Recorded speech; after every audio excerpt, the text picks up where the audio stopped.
ಪುಕ್ಕುಟ್ಟು ವಿನಮ್ರ ಬಾರ್ಬಳಿ ತಲವಾರು ಬೀಸಿ ಸಾರ್ವಜನಿಕರಲ್ಲಿ ಆತಂಕ ಸೃಷ್ಟಿಸಿದ ಆರೋಪದ ಮೇಲೆ ರೌಡಿ ಶೀಟರ್ ಒಬ್ಬನನ್ನ ಉಳ್ಳಾಲ ಪೊಲೀಸರು ಬಂಧಿಸಿದ್ದಾರೆ.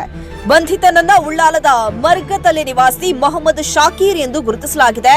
ಈತ ವೆಲ್ಡಿಂಗ್ ಕೆಲಸ ಮಾಡ್ತಾ ಇದ್ದು ರೌಡಿ ಶೀಟರ್ ಆಗಿದ್ದಾನೆ ಎನ್ನಲಾಗಿದೆ. ಉಳ್ಳಾಲ ಪೊಲೀಸ್ ಠಾಣೆ ವ್ಯಾಪ್ತಿಯಲ್ಲಿ ಘಟನೆ ನಡೆದಿದ್ದು, ಮದ್ಯಪಾನ ಮಾಡಿದ ಶಾಕೀರ್ ತಲವಾರು ಹಿಡಿದು ಬಾರ್ ಬಳಿ ಬಂದು ಸಾರ್ವಜನಿಕರಿಗೆ ಬೆದರಿಕೆಯನ್ನ ಹಾಕಿದ್ದಾನೆ ಎಂದು ಪೊಲೀಸರು ತಿಳಿಸಿದ್ದಾರೆ. ಇನ್ನು ಬಾರ್ ಬಳಿ ತಲವಾರು ಬೀಸ್ತಾ, ನಿನಗೆ ಇಷ್ಟು ಹೊತ್ತು ಓಪನ್ ಮಾಡಲು ಪರ್ಮಿಷನ್ ಕೊಟ್ಟದ್ದು ಯಾರು, ಬಂದ್ ಮಾಡು ಎಂದು ತುಳು ಭಾಷೆಯಲ್ಲಿ ಹೇಳಿರುವ ದೃಶ್ಯ ಸಿಸಿ ಕ್ಯಾಮೆರಾದಲ್ಲಿ ಸೆರೆಯಾಗಿದೆ. ಇನ್ನು ತಲವಾರು ಬೀಸಿದ ಪರಿಣಾಮ ಬಾರ್ನಲ್ಲಿದ್ದವರು ಭಯಭೀತರಾಗಿ ಆಚೀಚೆ ಓಡಿದ್ದು, ಕೆಲಕಾಲ ಸ್ಥಳದಲ್ಲಿ ಆತಂಕದ ವಾತಾವರಣ ಕೂಡ ನಿರ್ಮಾಣವಾಗಿತ್ತು.